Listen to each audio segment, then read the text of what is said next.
দর্শক স্বাগত সবাইকে আপনারা দেখছেন এনটিভিতে আইএফএসি ব্যাংক এই সময় অনুষ্ঠান। আপনাদের সাথে আছি আমি মুস্তফা খন্দকার। দর্শক, সংস্কার নিয়ে ঐক্যমত্য কমিশনের দ্বিতীয় দফার বৈঠকে রাজনৈতিক দলগুলোর মধ্যে দূরত্ব অনেকটাই কমে এসেছে। এটা রাজনীতিতে সুখবরই বটে। সাম্প্রতিক সময়ে সংস্কার নিয়ে রাজনৈতিক দলগুলোর মধ্যে এক ধরনের মতভিন্নতা ছিল। বিভিন্ন সময় এসব নিয়ে পরস্পর বিরোধী বক্তব্য রাজনৈতিক আবহকে উত্তপ্ত করে তোলে।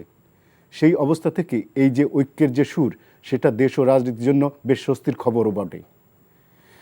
এখন সবার আশা দ্রুতই একটা কার্যকর সংস্কার শেষে দেশ নির্বাচনের পথে পা বাড়াবে।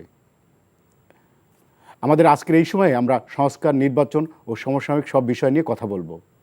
কথা বলার জন্য আমাদের স্টুডিওতে দুজন অতিথি আমরা আজকে আমন্ত্রণ জানিয়েছি। আমি শুরুতেই পরিচয় করে দিই। হাবিবুর রহমান রিজু, উচ্চতর পরিষদ সদস্য, গণ অধিকার পরিষদ, এবং আছেন সর্দার আমিরুল ইসলাম, সদস্য, ঢাকা মহানগর উত্তর সমন্বয় কমিটি, জাতীয় নাগরিক কমিটি। আপনাদের দুজনকেই স্বাগত আমাদের আজকের আলোচনায়। আমি আপনাকে দিয়ে শুরু করতে চাই। হাবিবুর রহমান রিজু, আপনি জানেন যে মুক্তিযুদ্ধের সংজ্ঞা পরিবর্তন করে নতুন একটা অধ্যাদেশ গতকালই জারি করা হয়েছে, এবং সেখানে নতুন নতুন সংজ্ঞা চেঞ্জ করা হয়েছে, এবং বলা হচ্ছে যারা সরাসরি রণাঙ্গনে যুদ্ধ করেছে তারাই শুধু মুক্তিযুদ্ধ হবে, বাকিরা সহযোগী হবে। তো এই যে মুক্তিযুদ্ধকে নিয়ে আমরা তো প্রায় নতুন সরকার আসলেই দেখি নতুন করে সংজ্ঞাটা চেঞ্জ হয়, অতীতেও আমরা দেখেছি। এটা কি এর আলটিমেট সলিউশনটা কোথায় আসলে? আপনার কি মনে হয় যে এটার নিয়ে এত বিতর্ক কেন হচ্ছে? এটার পেছনে কি কোনো রাজনৈতিক উদ্দেশ্য আছে? আপনি কি মনে করেন? দর্শক শ্রোতা এবং এনটিভি কলাকুশলীদের সংগ্রামী অভিনন্দন। মুক্তিযোদ্ধাদের সংজ্ঞার পরিবর্তন করে একটা অধ্যাদেশ জারি করা হয়েছে। আপনার প্রশ্ন হচ্ছে যে উদ্দেশ্য কি? প্রথমত হচ্ছে যে আমি প্রশ্নটাই আসলে নিতে পারছি না। 53 বছরের বাংলাদেশে মুক্তিযুদ্ধের নামে, স্বাধীনতা যুদ্ধের নামে অনেক কিছু হয়েছে। মুক্তিযুদ্ধের ফেরিওয়ালা হয়েছেন কেউ কেউ মুক্তিযুদ্ধের সোল এজেন্ট হিসেবে আত্মপ্রকাশ করেছেন। মুক্তিযুদ্ধকে আমরা কখনোই সামগ্রিকভাবে জাতীয় যুদ্ধ হিসেবে নিয়ে আসতে পারিনি। ব্যক্তি বা বিশেষ কোনো দলের যুদ্ধে আসলে পরিণত হয়েছে। যোদ্ধা কাকে বলে? যিনি যুদ্ধ করেন।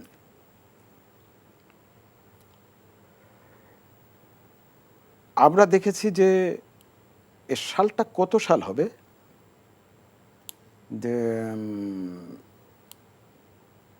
প্রথম সরকার 72 স্বাধীনতার পর সরকারের পক্ষ থেকে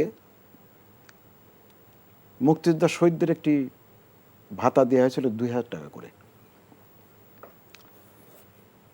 72 কি 73 সালে সেখানে কিন্তু একটা সংখ্যা আছে। তাহলে এটা নিয়ে বিতর্ক হচ্ছে কেন? আমি বলি, শোনেন।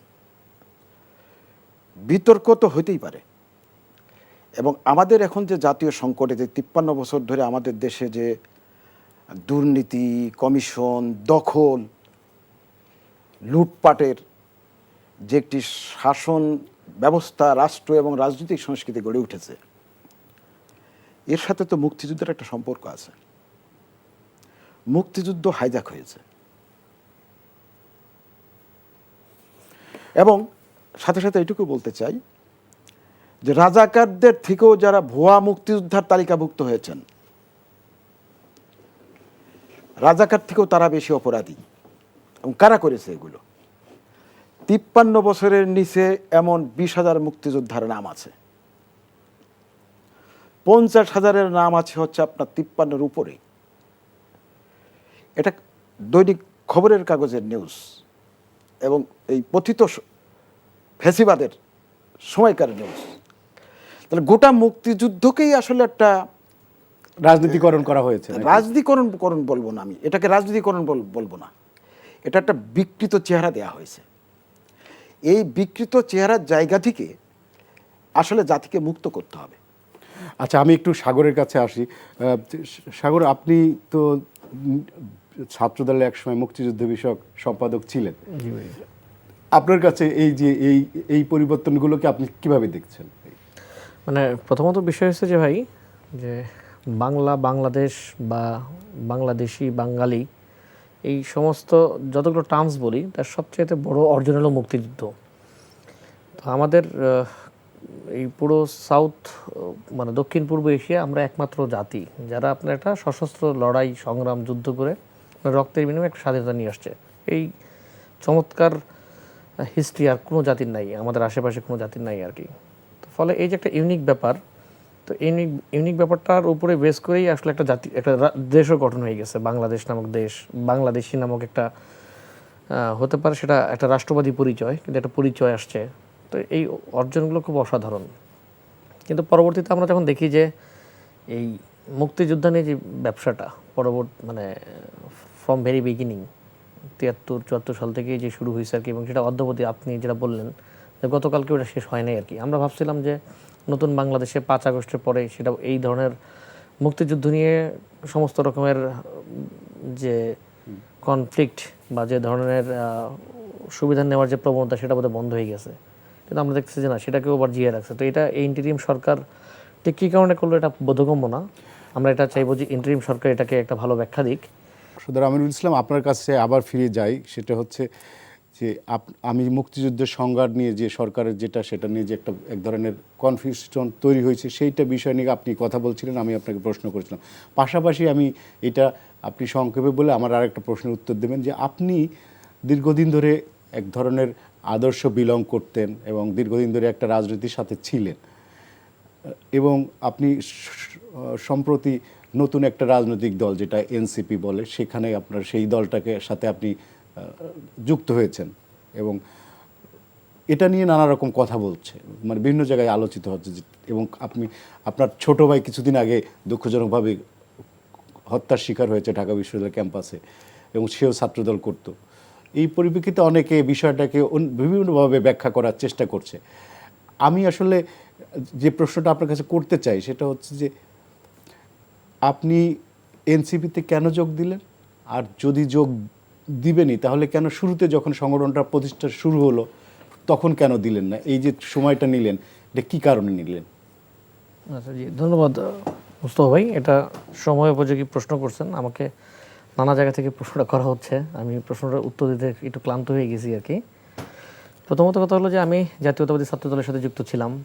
আমার বাবা ফখরুল আলম, উনিও পাবনা এডওয়ার্ড কলেজ পড়াকালীন সময় সেই 80-র দশকে ছাত্রদলের সাথে যুক্ত ছিলেন। পরবর্তীতে শ্রমিক দল করতেন, এবং উনি যে ইউনিটে চাকরি করছেন সেই সমস্ত ইউনিটে শ্রমিক দলের নানান গুরুত্বপূর্ণ পদে ছিলেন আর কি। ফলশ্রুতিতে 2009 সালে যখন শেখ হাসিনা ক্ষমতায় আসলেন, আওয়ামী লীগ ক্ষমতায় আসলেন, আমার বাবাকে ওএসডি করলেন এবং খুব চাকরি করতেন। আমার বাবা ফার্টিলাইজারে চাকরি করতেন, বিসিএসির অধীনে। আমরা সর্বশেষ যমুনা ফার্টিলাইজার, যেটা জামালপুর তারাকান্দি ওখানে ছিলেন। আমার বাবা ওইখানকার যে শ্রমিক ক্লাবের ভিপি ছিলেন আর কি, আর এর আগে গ্রহশালা ছিলেন, সেখানেও ক্রীড়া সম্পাদক নানান পদে ছিলেন আর কি বাবা। তো আমরা বাবারই আদর্শে অনুপ্রাণিত হয়ে শহীদ জিয়াউর রহমানের হাতে প্রতিষ্ঠিত বিএনপি বা তার ছাত্র সংগঠন ছাত্রদলের সাথে যুক্ত ছিলাম। আমরা 4 ভাই। আমার মেজো ভাই এখন জাতীয়তাবাদী আইনজীবী সমিতির সদস্য, যিনি 3 নম্বর ভাই সেজো ভাই, ও শেরে বাংলা মেডিকেলে পড়ার সময় ছাত্রদলের ভাইস প্রেসিডেন্ট ছিল। আর সর্বশেষ সাম্য, তার কথা এখন অনেকেই জানে আর কি, যে হল পর্যায়ে সে সাংস্কৃতিক বিষয় সম্পাদক ছিল। তো আমি খুব মনে প্রাণী আপনার সাথে অনেক পুরনো পরিচয়, নানান সময়ে আপনাকে নানানভাবে এই রাজনৈতিক কারণে যোগাযোগ ছিল আর কি। খুব মন দিয়ে এই ছাত্রদলটা করে আসছি আর কি 19 সাল পর্যন্ত আর কি। তো খুব ছোটোবেলা থেকেই বাবার আদর্শে হাত ধরে ধরে, এবং শহীদ, তখন তো আসলে আইকনে ছিল জিয়াউর রহমান। বিশেষ করে আমাদের যারা 90-এর পরে যখন বেড়ে ওঠা আর কি, জিয়াউর রহমানকে নিয়েই মানে বিএনপির ব্র্যান্ডিংটা হয়েছিল আর কি। তো জিয়াউর রহমানের যে মধ্যপন্থা, যে সেন্ট্রিস্ট একটা অ্যাটিটিউড, এবং তার যে ভিশনারি মানে চিন্তাভাবনা, তার আধুনিক বাংলাদেশ গড়ার যে প্রচেষ্টা, তো এগুলো আমাকে ভীষণভাবে আকৃষ্ট করে আর কি। তো যার ফলশ্রুতিতে আমি বাবার হাত ধরে শুরু হলেও সম্ভবত আমি বাবার চেয়েও অনেক বেশি একাডেমিক্যালি বিএনপিকে পড়াশোনা শুরু করি আর কি। সেটা আমার স্কুল লাইফ থেকে কলেজ লাইফ বা ভার্সিটি লাইফেও সেটা ছিল আর কি। তো পরে আমি স্পেশালি যখন 2012-13 সালের দিকে যখন আসি, যখন আসলে মূলত আমার, আপনি জানেন যে যারা বুর্জুয়া সংগঠন বা ক্রিয়াশীল সংগঠন, বুর্জুয়া শব্দটা আসলে বামপন্থীরা ব্যবহার করে এক ধরনের ট্যাগিংয়ের জন্য আর কি, যারা ক্রিয়াশীল সংগঠন বা যারা আসলে ক্ষমতাকে বিট করে, জাস্ট লাইক বিএনপি বা আওয়ামী লীগ, তো তাদের যে ছাত্র সংগঠন থাকে এটা অনেকটা ওই, আমি যদি মোটা দাগে বলি, সেনাবাহিনীর মতো কাজ করে আর কি। অর্থাৎ সেনাবাহিনীতে যেমন আপনি প্রথম 6 মাস বা একটা নির্দিষ্ট টাইম শুধু লেফট রাইট করো, শরীর দৌড়াদৌড়ি করো, শরীর ফিট করো, এরপরে আপনাকে শেখানো হয় হলো যুদ্ধবিদ্যা। তো ছাত্রদল, ছাত্রলীগ, এই ধরনের সংগঠনগুলোতেও আপনাকে একটা লম্বা সময় লেফট রাইট করতে হয় আর কি। নেতা বলছেন ওকে ফাইন, সেটাকে ফলো করো, মানে ডিসিপ্লিন একেবারে ই করতে হবে, ডিসিপ্লিন রেডি করো আর কি, মানে যেটাকে ভ্যানগার্ড ধরনের বলা হয় আর কি, ভ্যানগার্ড। এরপরে আপনাকে একটা পর্যায়ে যাওয়ার পরে তখন মেধা খাটানোর সুযোগ আসে, সময় আসে, সেই বিষয়ে পোস্ট পদবি দেয়। পদ পদবি দেওয়া হয়। তো এটা ভালো সিস্টেম, আমি এটাকে খুব পছন্দ করি। সবাই যে আসলে মানে ছাত্র জীবন যেমন লেখাপড়া করে পুলিশ হবে বা আমলা হবে, ব্যবসায়ী হবে, ঠিক তেমনি যারা পলিটিশিয়ান হবে ছাত্র জীবনে শেখার বিষয় এক সময় আর কি।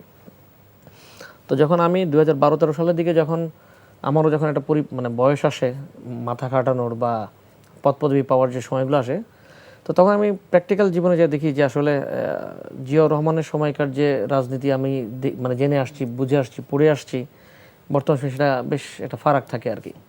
তো সেই সময় আমার মাঠে মাঠে রাজনীতির পাশাপাশি আমার নানান সময় লেখালেখি, বক্তব্য, কথা, আচরণ, যেগুলো আসলে মনে হচ্ছিল যে পার্টির সাথে অ্যাডজাস্ট করছে না আর কি। তো এটা নিয়ে আমাকে বেশ নানান সময় কখনো মৃদুভাবে, কখনো একটু জোরভাবে ভর্ৎসনা করা, এমনকি কখনো বহিষ্কারের শিকারও হয়েছি আমি।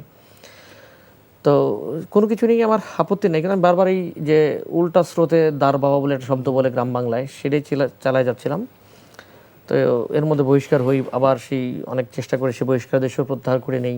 কিন্তু 19 সালে আসলে ফাইনালি সে বুঝতে পারি যে আসলে এই যে বারবার যে আমি স্রোতের বিপরীতে দাঁড়িয়ে যে লড়াই করে যাচ্ছি, এটা আসলে পার্টি অন করে কিনা বা পার্টি চায় কিনা।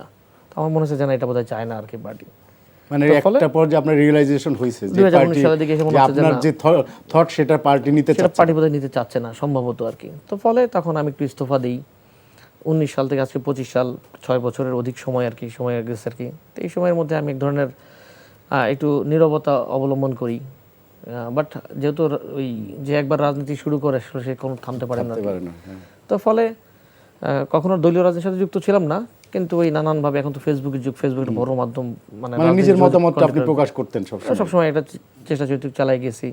তো যে কারণে আমার আগেও যেমন একটা ইনক্লুসিভ পলিটিক্স ধারণ করার চেষ্টা করতাম, সেটা এখানে এই 6 বছর আরও বেড়ে গেছিল।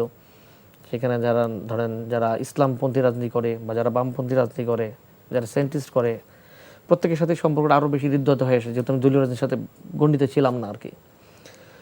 তো এই চলাচলের মধ্যে দিয়েই শুরু হয়ে যায় হলো আপনার 2018 সালে আমরা একটা দেখলাম যে তারুণ্যের একটা স্ফুরণ দেখেছিলাম আর কি শেখ হাসিনার বিরুদ্ধে আর কি, যেটা কোটা আন্দোলনের বিরুদ্ধে শুরু হয়েছিলেন, যার চমৎকার দুইজন ভালো নেতা বের হয়ে আসছে, নুরু এবং রাশেদ। হ্যাঁ, তো ভালো একটা বিশেষ সময় ছিল আর কি।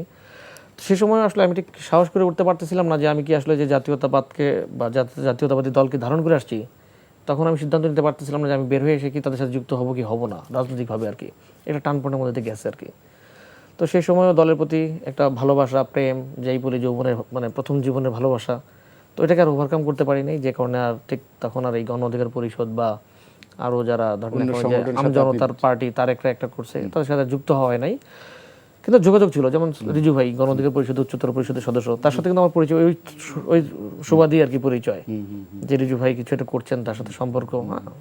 তার সাথে কখনো দল করা হয় নাই, কিন্তু সর্বোচ্চভাবে যোগাযোগ সবসময় ছিল আর কি। কিন্তু যে দলের প্রতি ভালোবাসা থেকে আসলে ঠিক যুক্ত হওয়া হয়ে ওঠে নাই আর কি। তো পরবর্তীতে 2024 সালের জুলাই মাসে যখন ছাত্ররা আবার এই কোটা আন্দোলনের মধ্যে নামলো, পুরোপুরি সংহতি ছিল, কারণ কোটা 56% কোটা, এটা একটা ক্যান্সার। স্বাধীনতার 54 বছর পরে এসে 56% কোটায় যাবে, এটা কোনোভাবে হতে পারে না, এটা ফুললি ক্যান্সার। এখান থেকে আমাদেরকে অবশ্যই বের হয়ে আসতে হবে। ফলে আমি কখনো সরকারি চাকরির জন্য আবেদন করিনি, পরীক্ষা দিইনি, কিন্তু যারা সরকারি চাকরিতে মেরিট কোটার ভিতরে যাবে, এটা খুব জরুরি জিনিস। তো তাদের প্রতি আমার সংহতি ছিল কোটা আন্দোলনের প্রতি, এবং পরবর্তী আবার 2024 সালে আবার যখন কোটা আন্দোলন রিব্যাক করলো বৈষম্য বিরোধী আন্দোলনের মধ্য দিয়ে। কিন্তু 16ই জুলাই যখন আবু সাইদ নামে একটা ছেলে, যে জাস্ট একটা বাস, অর্থাৎ আমাদের মুক্তিযুদ্ধের যে মূল হাতিয়ার বাস, ইনি এসে যখন রংপুর কারমাইকেল রোকেয়া বিশ্ববিদ্যালয়ের সামনে এসে যখন দাঁড়াইলো, শুধুমাত্র এই একটা অপরাধেই পুলিশে তাকে গুলি করে মেরে ফেলে। তো এটা কোনোভাবেই এটা হইতে পারে না স্বাধীন বাংলাদেশে। শেখ হাসিনা একজন স্বৈরাচারী, সেই স্বৈরাচারী সেদিন থেকে সে খুনিতে পরিণত হইল আর কি।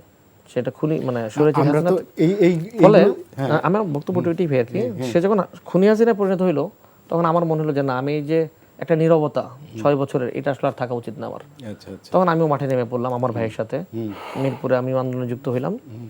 এটা ধারাবাহিকতায় 5ই আগস্ট ঘটনা হইল, শেখ হাসিনা খুনি হাসিনা থেকে সে দেশ থেকে পলাইলেন।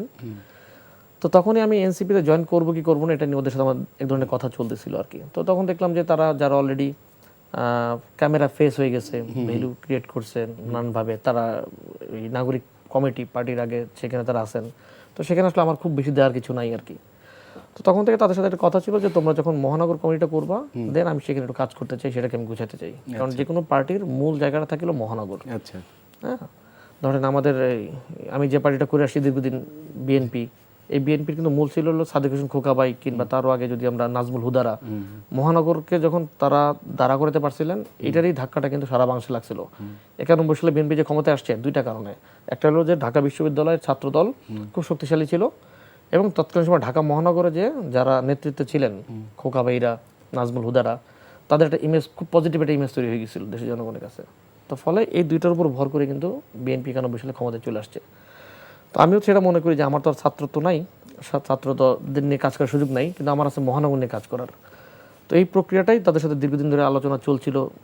তো আমার ভাই সাম্য, আপনারা জানেন যে 14 তারিখে মারা গেছে। তো তারপর একটু স্লো হয়ে গেছিলো আলোচনাটা আর কি। কিন্তু পরবর্তীতে ওরাই আবার আমাকে জানাইলো যে ভাই আমাদের একটা নির্বাচন কমিশন থেকে বাধ্যবাধকতা আছে, দ্রুত কমিটি জমা দিতে হবে।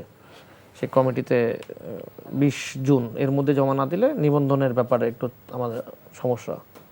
তো তারা কমিটি করতে চাইলো, ঢাকা মহানগর দিয়ে শুরু করতে চাইলো আর কি, জেলা পর্যায়ে কমিটিগুলো। আপনি জানেন যে 22টা জেলা, 200 উপজেলার একটা বাধ্যবাধকতা আছে। তো তখন 31শে মে রাত্রেবেলা তারা কমিটি ঘোষণা করলো আর কি। তো ফলে আসলে সময়টা একটু কাছাকাছি হয়ে গেছে, কিন্তু মানে এই আলোচনাটা চলছিল অনেকদিন আগে থেকে আর কি ভাই। তো আপনি যেটা করলাম সেটা হলো যে আপনার এই যে এতদিন ধরে একটা আদর্শ নিয়ে আসছেন, এদের সাথে আপনি ইনকর্পোরেট কিভাবে করছেন? আপনার কোনো সমস্যা হচ্ছে কিনা?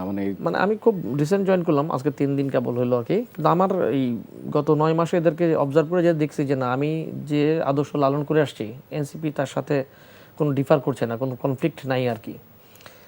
জিয়াউর রহমান যে সমস্ত আদর্শ নিয়ে আসছিলেন আর কি, তো সেই আদর্শের বক্তব্যগুলো এখানে দিচ্ছেন। ইভেন এমনও আছে যে জিয়াউর রহমান যেখানে শেষ করছিলেন সেখান থেকে শুরু করতে চায় আর কি।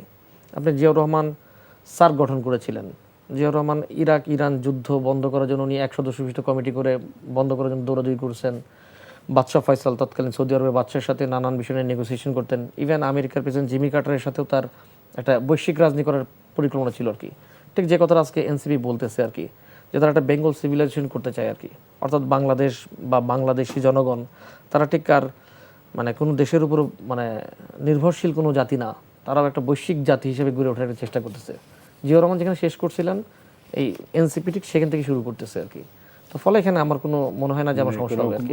হবে না আদর্শগত আমি মনে করছি না আর কি, মনে করছি যে আমার পূর্বপুরুষ যেখানে শেষ করে গেছেন আমি সেখান থেকে শুরু করছি আর কি।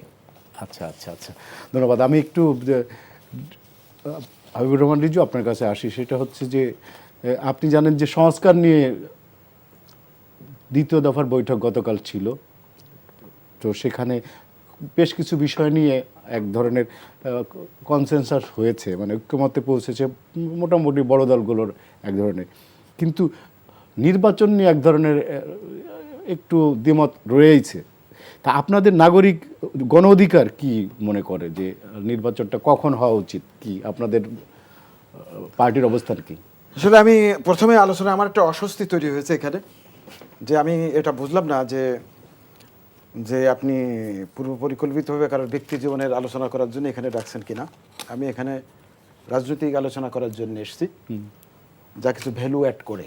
আচ্ছা, কিন্তু যে সময় নষ্ট করছেন তাতে আমি ইতিমধ্যেই কিন্তু অস্বস্তি বোধ করছি আর কি। আচ্ছা,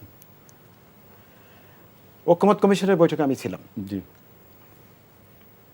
সারাদিনই ছিলাম, আমার দলের পক্ষ থেকে আমিই ছিলাম। এখানে আপনি যেভাবে প্রথমে উপস্থাপন করেছেন যে সংস্কার কমিশন ঐক্যমতের একটি সুর, পত্রপত্রিকা অনেকে বলেছে, ওখানে মূলত গতদিন 3টে বিষয় নিয়ে কথা হয়েছে। একটা হচ্ছে 70 অনুচ্ছেদ নিয়ে, 70 অনুচ্ছেদের সংস্কার নিয়ে সব দলই ঐক্যমত পোষণ করছে। দ্বিতীয় বিষয় হচ্ছে সংসদীয় কমিটির যে সভাপতির প্রশ্নে বিরোধী দল থেকে দেওয়া। তৃতীয় বিষয় হলো যে 300 আসনের সাথে 100 নারী আসন। এখানে হ্যাঁ, এখানে যারা প্রথমে 70 অনুচ্ছেদ নিয়ে ধরেন এদেশের শাসক দলই বলবো, বিএনপির এক ধরনের আমাদের কাছে মেসেজ ছিল যে তারা এটা একটু রেজিস্ট অবস্থায় আছে। কিন্তু গতকালকের আলোচনায় দেখা গেল যে না, বিএনপি এক্ষেত্রে একেবারেই ছাড় দেওয়ার পক্ষপাতী আছে, তারা সংস্কারের বিষয়ে তারা বাধাচ্ছে না। কিন্তু এই যে 100 নারী আসন কিভাবে হবে, এর পদ্ধতিটা কি হবে, এটা নিয়ে ঐক্যমত হয়নি।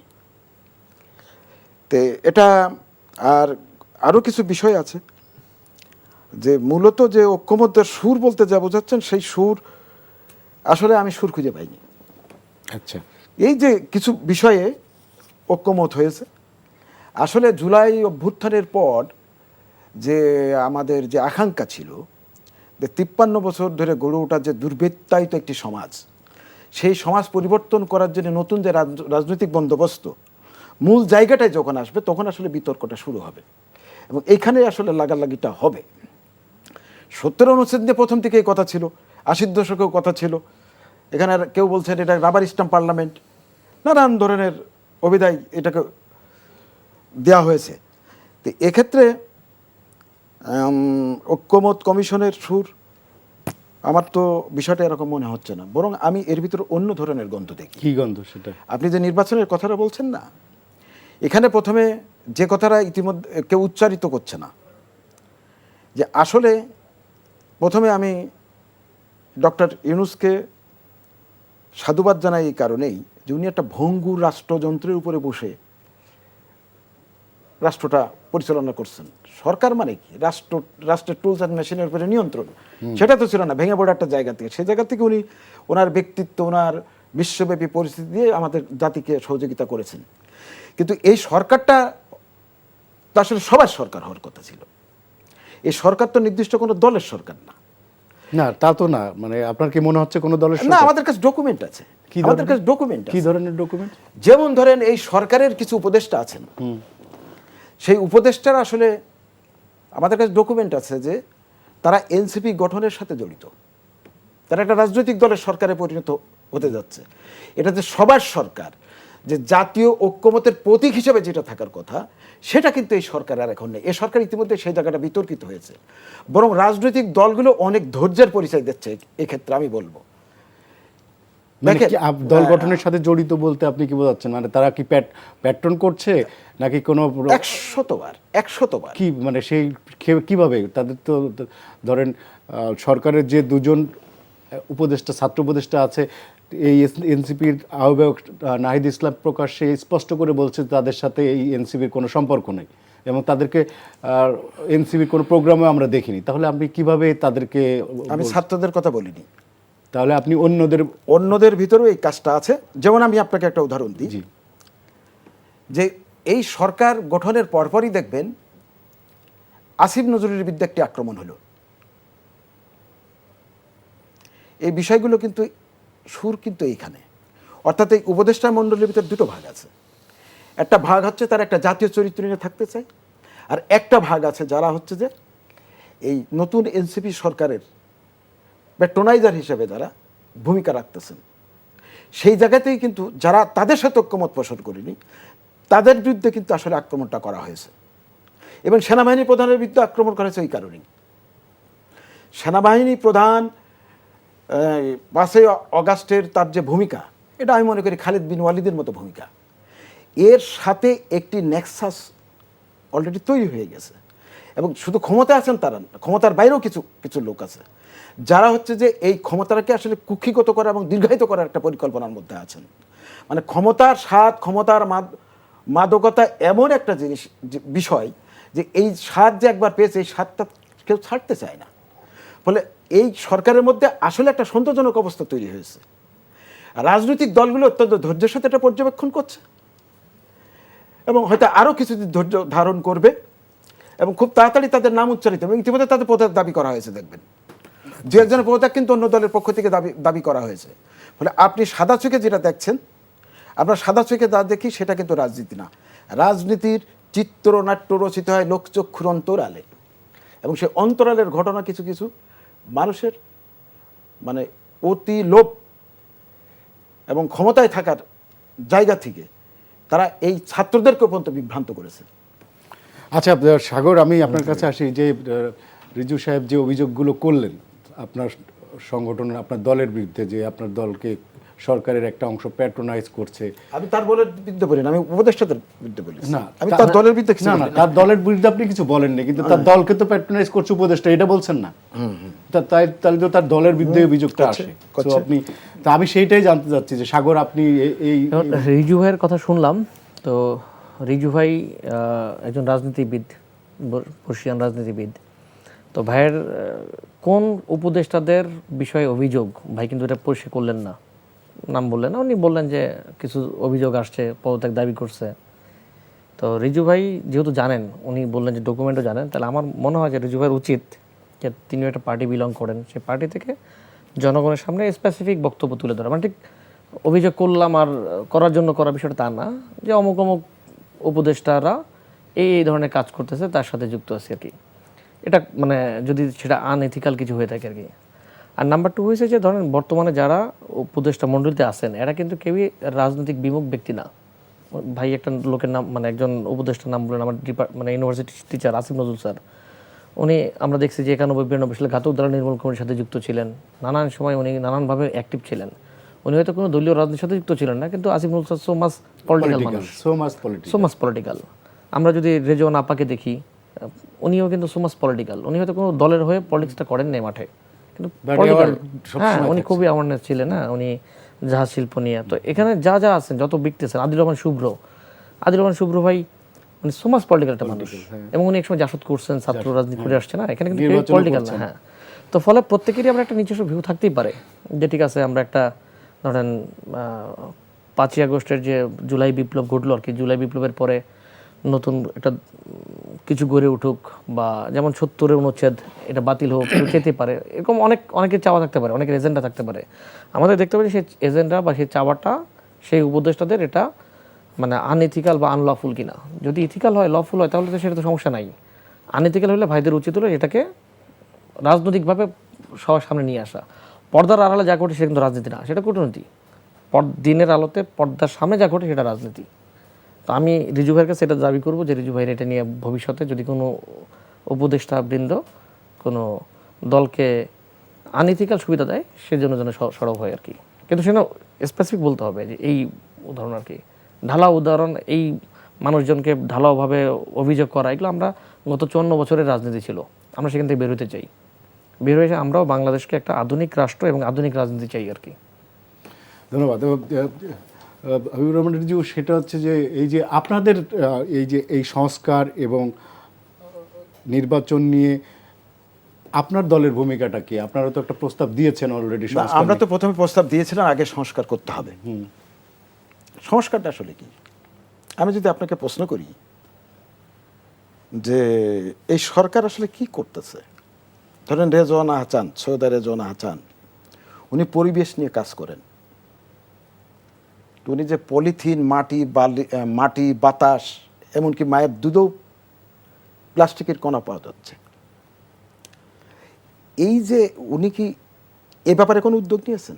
এর জন্য কোনো সংস্কারের দরকার আছে? এর জন্য কোনো আইনের দরকার আছে? না।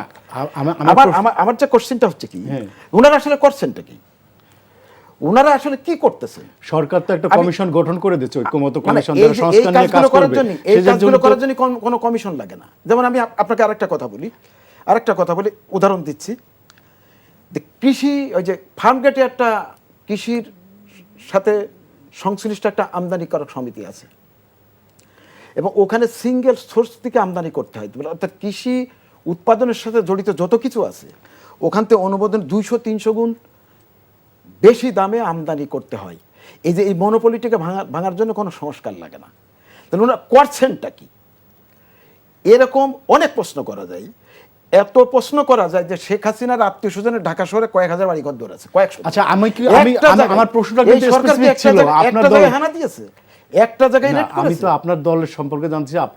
আমি তো ওইগুলো জানতে চাচ্ছি না আপনি যে কি আপনার জানতে দল কি সংস্কার প্রস্তাব দিয়েছে এবং সেগুলোর সাথে আপনার যে বিষয়ে ঐক্যমত আসছে 70 অনুচ্ছেদের যে যে শুধুমাত্র অর্থ বিল এবং দলের বাইরের যে বিষয়টা যে কোনো সিদ্ধান্তে ভোট দেওয়া যাবে না, এরকম কয়েকটা বিষয় ছাড়া আপনার দলের স্পেসিফিক কি এজেন্ডা ছিল যে এই সংস্কার বিষয়ে আপনার দলের পক্ষ থেকে কি কি প্রস্তাব ছিল? আমি সেটা বলতে চাচ্ছি। সংস্কার, এই যে আপনি যেভাবে বলছেন না, সংস্কার তো অনেকগুলো সংস্কার কমিশন হয়েছে, হ্যাঁ, আলাদা আলাদা প্রস্তাব গেছে। সংবিধান সংস্কার সংবিধান সংস্কারের প্রশ্নে যদি আপনি কথা বলেন, আমরা সংবিধানের মৌলনীতি পরিবর্তনের কথা বলেছি, সাম্য, মানবিক মর্যাদা, ন্যায় বিচার, গণতন্ত্র, ধর্মীয় সম্প্রীতির কথা বলেছি মূলনীতির ক্ষেত্রে। আমরা বলেছি 2 বারের বেশি কেউ প্রধানমন্ত্রী হতে পারবে না, এবং যিনি সরকার প্রধান হবেন তিনি দলীয় প্রধান থাকতে পারবেন না। আমরা বলেছি প্রধানমন্ত্রী এবং প্রেসিডেন্ট, বিচার বিভাগ, নির্বাহী এবং আইন বিভাগ, এদের ভারসাম্য আনার জন্য যা যা বলা দরকার আমরা বলার চেষ্টা করেছি। ইতিমধ্যে আমরা একটা কথা বলেছি, এই সংস্কার কমিশনের একটি প্রস্তাবকে আমরা খুবই অভিনন্দন জানিয়েছি, সেটা হচ্ছে যে জাতীয় কনস্টিটিউশনাল কাউন্সিল গঠনকে। এতে আমরা আরও ক্ষমতা দেওয়ার কথা বলেছি, অনেক বিষয় সেখানে দেওয়ার কথা বলেছি, এবং সাংবিধানিক পদগুলো এনসিসি হয়ে আসুক, প্রধানমন্ত্রীর সুপারিশে না, এনসিসির সুপারিশ হয়ে আসুক, এরকম কিছু বিষয়গুলো ধরেন আমরা প্রস্তাব করেছি। আমাদের হাতে প্রায় সময় শেষ। সাগর, আমি 30 সেকেন্ড আপনার কাছে জানতে চাই, জুলাই সনদের বিষয়টা বলা হচ্ছে আপনাদের আহ্বায়ক দলের নাহিদ ইসলাম বলেছেন জুলাই সনদের আগে আমরা নির্বাচনের কথা, নির্বাচন শিডিউল হোক, এটা আমরা চাই না। আপনার কি মনে হয় জুলাই সনদ কি জুলাই মাসে হবে? সেরকম এটা কোনো হওয়াটা খুবই জরুরি। হ্যাঁ, ধরেন এই যে আপনি সূচনা যেটা করেছিলেন মুক্তিযুদ্ধ নিয়ে, 54 বছর পরে এখনও মুক্তিযুদ্ধের সংজ্ঞা ঠিক হয় নাই, পেরিফেরি ঠিক হয় নাই, কারা মুক্তিযোদ্ধা না, কী ধরনের সুবিধা পাবেন সেটা এখনও ঠিক হয় নাই। ফলে এই 54 বছর ধরে কিন্তু মুক্তিযুদ্ধ নিয়ে একটা বড় ব্যবসা, বড় রকমের রাজনীতি সব কিছু ঘটে গেছে, এবং সবই অপরাজনীতি। তো ঠিক তেমনি জুলাই যে বিষয়টা আর কি, এটা তো বাংলাদেশের হিস্ট্রিতে মুক্তিযুদ্ধের পরে সবচেয়ে বড় ইভেন্ট। মুক্তিযুদ্ধকে যদি আপনি বাদ দেন, হ্যাঁ এর বাইরেও অনেকগুলো বড় বড় 75 সালে 2টা বিপ্লব আমরা দেখেছি, একটা 15ই আগস্ট, একটা 7ই নভেম্বর, 91 সাল দেখছি। তো জুলাই বিপ্লব যেটা মানে সংগঠিত হয়েছে, দেশের আপামর জনতা যেটা করছে, এটাকে একটা মানে আনুষ্ঠানিক রূপ দান করা খুব জরুরি আর কি। নাহলে এই জুলাই বিপ্লবটাও মুক্তিযুদ্ধের মতন একটা লিঙ্গারিং করবে এবং সেটা পরিণত হবে একটা ব্যবসা প্রতিষ্ঠানে। তখন জুলাই সনদ খুব জরুরি। ধন্যবাদ হাবিবুর রহমান রিজু এবং সদস্য আমিরুল ইসলাম, আপনাদের দুজনকে ধন্যবাদ আমাদেরকে সময় দেওয়ার জন্য। দর্শক, আজ এখানে শেষ করছি। এই অনুষ্ঠানটি দেখতে ভিজিট করুন এনটিভির অনলাইন www.ntvbd.com-এ। সবাই ভালো থাকবেন, শুভরাত্রি, ধন্যবাদ সবাইকে।